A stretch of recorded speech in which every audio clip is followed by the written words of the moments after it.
Hello welcome back to C S YouTube channel. Cine ಸಂಡೆಯ cine ಸುದ್ದಿ ಎಪಿಸೋಡ್ಗೆ ನಿಮಗೆಲ್ಲ ಸ್ವಾಗತ. ಈ ವಾರ ಏನೇನೆಲ್ಲ ಸಿನಿಮಾ ಅಪ್ಡೇಟ್ಸ್ ಇದೆ, ಯಾವೆಲ್ಲ ಸಿನಿಮಾಗಳ ರಿಲೀಸ್ ಡೇಟ್ ಪೋಸ್ಟ್ಪೋನ್ ಆಗಿದೆ, ಯಾವೆಲ್ಲ ಸಿನಿಮಾಗಳ ಹೊಸ ಅನೌನ್ಸ್ಮೆಂಟ್ ಆಗಿದೆ ಅನ್ನೋದನ್ನ ಈ ವಿಡಿಯೋದಲ್ಲಿ ನೋಡ್ತಾ ಹೋಗೋಣ. ಇದರಲ್ಲಿ ಟಾಕ್ಸಿಕ್ ಬಗ್ಗೆ, ಗಣೇಶ್ ಅವರ ಮುಂದಿನ ಸಿನಿಮಾ ಬಗ್ಗೆ, 70ನೇ ವರ್ಷದ ಫಿಲ್ಮ್ ಫೇರ್ ಅವಾರ್ಡ್ಸ್ ಬಗ್ಗೆ ಎಲ್ಲ ಅಪ್ಡೇಟ್ಸ್ ನ ಕೊಡ್ತಾ ಹೋಗ್ತೀನಿ. ಸೊ ವಿಡಿಯೋ ಶುರು ಮಾಡೋದಕ್ಕೂ ಮುಂಚೆ ನೀವಿನ್ನು ನಮ್ಮ ಚಾನಲ್ಗೆ ಸಬ್ಸ್ಕ್ರೈಬ್ ಆಗಿಲ್ಲ ಅಂದ್ರೆ ಇವಾಗಲೇ ಸಬ್ಸ್ಕ್ರೈಬ್ ಮಾಡ್ಕೊಳ್ಳಿ, ಹಾಗೆ ಪಕ್ಕದಲ್ಲಿರೋ ಬೆಲ್ ಐಕಾನ್ ಕೂಡ ಪ್ರೆಸ್ ಮಾಡ್ಕೊಳ್ಳಿ ಅಂತ ಹೇಳ್ತಾ ಬನ್ನಿ ವಿಡಿಯೋ ಶುರು ಮಾಡೋಣ. ನಮ್ಗೆಲ್ಲ ಗೊತ್ತಿರೋ ಹಾಗೆ ಟಾಕ್ಸಿಕ್ ಸಿನಿಮಾದ ರಿಲೀಸ್ ಡೇಟ್ ಪೋಸ್ಟ್ಪೋನ್ ಆಗಿದೆ. ಇದೇ ಮಾರ್ಚ್ 19ಕ್ಕೆ ರಿಲೀಸ್ ಆಗ್ಬೇಕಾಗಿದ್ದಂತ ಟಾಕ್ಸಿಕ್ ಸಿನಿಮಾ ಈಗ ಜೂನ್ 4ನೇ ತಾರೀಕು ರಿಲೀಸ್ ಆಗ್ತಾ ಇದೆ. ಇದಕ್ಕೆ ಎರಡು ಕಾರಣ ಇದೆ. ಒಂದು, ಈಗ ನಡೀತಾ ಇರುವಂತ ವಾರ, ಈ ವಾರದಿಂದ ಈಗ ನಾವು ಟಾಕ್ಸಿಕ್ ನ ಶೂಟ್ ಮಾಡಿದ್ದು ಇಂಗ್ಲಿಷ್ ಮತ್ತೆ ಕನ್ನಡ ಎರಡು ಲ್ಯಾಂಗ್ವೇಜ್ ಅಲ್ಲಿ ಶೂಟ್ ಮಾಡಿದ್ದಾರೆ. ಕನ್ನಡದಲ್ಲಿ ಓಕೆ, ಈಗ ನಮ್ಮ ಇಂಡಿಯಾ ವೈಡ್ ನಾವ್ ಏನ್ ಬೇಕಾದ್ರೂ ಮಾಡ್ಬೋದು, ಕಲೆಕ್ಷನ್ ಎಷ್ಟು ಬೇಕಾದ್ರೂ ಆಗ್ಬೋದು. ಆದ್ರೆ ಟಾಕ್ಸಿಕ್ ನ ಅವರು ಕ್ರಿಯೇಟ್ ಮಾಡಿರೋದೇ ಪ್ಯಾನ್ ವರ್ಲ್ಡ್ ರೀತಿಯಲ್ಲಿ. ಸೊ ಇಂಗ್ಲಿಷ್ ನಲ್ಲೇ ಸಪರೇಟ್ ಶೂಟ್ ಮಾಡಿ ಇಂಗ್ಲಿಷ್ ನಲ್ಲಿ ರಿಲೀಸ್ ಮಾಡಕ್ ಆಗ್ಲಿಲ್ಲ ಅಂದ್ರೆ ಅವ್ರಿಗೆ ತುಂಬಾ ಲಾಸ್ ಆಗುತ್ತೆ. ಅದರಿಂದ ಆ ವಾರ ಮುಗಿದ ಮೇಲೆ ಅಥವಾ ಅದೆಲ್ಲ ಸ್ವಲ್ಪ ತಣ್ಣಗೆ ಆದ್ಮೇಲೆ ಸಿನಿಮಾನ ರಿಲೀಸ್ ಮಾಡಬೇಕು ಅಂತ ಹೇಳಿ ಈ ಸಿನಿಮಾನ ಪೋಸ್ಟ್ಪೋನ್ ಮಾಡಿದ್ದಾರೆ. ಇನ್ನೊಂದು ರೀಸನ್ ಕೂಡ ಇದೆ. ನಿಮ್ಗೆಲ್ಲ ಗೊತ್ತಿರೋ ಹಾಗೆ ದುರಂಧರ್ ಸಿನಿಮಾ ಇದೆ ಮಾರ್ಚ್ 19ಕ್ಕೆ ಬರ್ತಾ ಇದೆ. ಮಾರ್ಚ್ 19ಕ್ಕೆ ದುರಂಧರ್ ಮತ್ತೆ ಟಾಕ್ಸಿಕ್ ಎರಡಕ್ಕೂ ದೊಡ್ಡ ಕ್ಲಾಶ್ ಆಗುತ್ತೆ ಅನ್ನೋದು ನಮ್ಗೆಲ್ಲ ಗೊತ್ತಿತ್ತು. ಅಮೆರಿಕಾದಲ್ಲಿ ಬುಕಿಂಗ್ಸ್ ನ ಓಪನ್ ಮಾಡಿದ್ರು. ಅದರಲ್ಲಿ ಟಾಕ್ಸಿಕ್ ಗಿಂತ ದುರಂಧರ್ ಸಿನಿಮಾಗೆ ತುಂಬಾನೇ ಹೆಚ್ಚು ಸೇಲ್ಸ್ ಕೂಡ ಆಯ್ತು. ಇದರಿಂದ ಕೂಡ ಸಿನಿಮಾ ಪೋಸ್ಟ್ಪೋನ್ ಮಾಡಿದ್ದಾರೆ ಅಂತ ಸುಮಾರು ಆಗದೆ ಇರುವಂತವ್ರು ರೂಮರ್ಸ್ ನ ಹೆಬ್ಬಿಸ್ತಾ ಇದ್ದಾರೆ. ಬಟ್ ಅದು ನಿಜ ಅಲ್ಲ. ಕನ್ನಡ ಸಿನಿಮಾ ಪ್ಯಾನ್ ವರ್ಲ್ಡ್ ರೀತಿಯಲ್ಲಿ ರೆಡಿಯಾಗಿ ಪ್ಯಾನ್ ವರ್ಲ್ಡ್ ಅಲ್ಲಿ ರಿಲೀಸ್ ಆಗಕ್ಕೆ ರೆಡಿ ಆಗಿದೆ.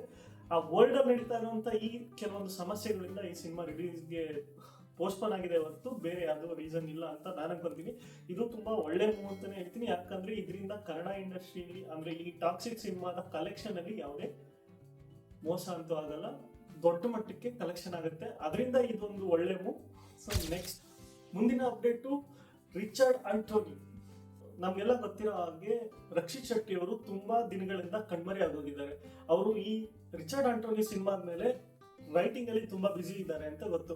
ಇದಕ್ಕೆ ಮೊನ್ನೆ ಒಂದು ಇವೆಂಟ್ ನಲ್ಲಿ ಪ್ರಮೋದ್ ಶೆಟ್ಟಿ ಅವರು ಇದ್ರ ಬಗ್ಗೆ ಒಂದು ಕ್ಲೂ ನ ಕೊಟ್ಟಿದ್ರು. 2-3 ಮಂತ್ಸ್ ಒಳಗಡೆ ರಿಚರ್ಡ್ ಆಂಟೋನಿ ಸಿನಿಮಾ ಶೂಟಿಂಗ್ ನ ಶುರು ಮಾಡುತ್ತೆ.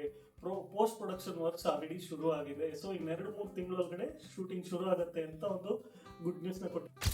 ಇನ್ನೊಂದು, ಲವ್ ಮಾಕ್ಟೈಲ್ 3 ಸಿನಿಮಾ ಮಾರ್ಚ್ 19ಕ್ಕೆ ರಿಲೀಸ್ಗೆ ರೆಡಿ ಆಗಿದೆ. ಹೌದು, ಆಕ್ಚುಲಿ ಲವ್ ಮಾಕ್ಟೈಲ್ 3 ನಮ್ಮ ಡಾರ್ಲಿಂಗ್ ಕೃಷ್ಣ ಅವರು ನಟಿಸಿ ನಿರ್ದೇಶಿಸಿ ಬಂಡವಾಳನೂ ಹಾಕಿರುವಂತ ಈ ಸಿನಿಮಾ ಏಪ್ರಿಲ್ 10ಕ್ಕೆ ರಿಲೀಸ್ ಮಾಡೋದಕ್ಕೆ ಪ್ಲಾನ್ ಮಾಡಿದ್ರು. ಯಾಕಂದ್ರೆ ಆ ಮಾರ್ಚ್ 19 ಅವ್ರ ಮೊದಲ ಪ್ಲಾನ್ ಆಗಿತ್ತು. ಮಾರ್ಚ್ 19ರಲ್ಲಿ ಟಾಕ್ಸಿಕ್, ದುರಂಧರ್ ದೊಡ್ಡ ದೊಡ್ಡ ಸಿನಿಮಾಗಳಿದಾವೆ ಅಂತ ಏಪ್ರಿಲ್ 10ಕ್ಕೆ ಇಟ್ಕೊಂಡಿದ್ರು. ಆದ್ರೆ ಈಗ ಅಲ್ಲಿಂದ ಟಾಕ್ಸಿಕ್ ಮೂವ್ ಆಗಿದ್ರಿಂದ ಆ ಜಾಗಕ್ಕೆ ಈಗ ಲವ್ ಮಾಕ್ಟೈಲ್ 3 ಬರ್ತಾ ಇದೆ. ಎರಡೂ ಸಿನಿಮಾಗಳು ಕೂಡ KVN ಪ್ರೊಡಕ್ಷನ್ ಆಗಿರೋದ್ರಿಂದ ಹೇಗ್ ಬೇಕಾದ್ರೂ ಆಟ ಆಡ್ಬೋದು ಅವರು. ಸೊ ಲವ್ ಮಾಕ್ಟೈಲ್ 3 ಇದೇ ಮಾರ್ಚ್ 19ಕ್ಕೆ ಬರ್ತಾ ಇದೆ. ಮತ್ತೆ ಮುಂದಿನ ಅಪ್ಡೇಟು, ಗಣೇಶ್ ಅವರ ಹೊಸ ಸಿನಿಮಾ ಅನೌನ್ಸ್ ಆಗಿದೆ. ಈ ಸಿನಿಮಾನ ಡೈರೆಕ್ಟ್ ಮಾಡ್ತಾ ಇರೋರು ಹೊಂದಿಸಿ ಬರೆಯಲಿ ಮತ್ತು ತೀರ್ಥರೂಪು ತಂದೆಯವರಿಗೆ ಅನ್ನೋ ಸಿನಿಮಾದ ಡೈರೆಕ್ಟರ್ ಏನಿದ್ದಾರೆ ಅವರು ಈ ಸಿನಿಮಾನ ಡೈರೆಕ್ಟ್ ಮಾಡ್ತಾ ಇದ್ದಾರೆ. ಈ ಸಿನಿಮಾದ ಟೈಟ್ಲು ತಮ್ಮ ಸುಖ ಗಮನವನ್ನು ಬಯಸುವ ಅಂತ ಇದೆ.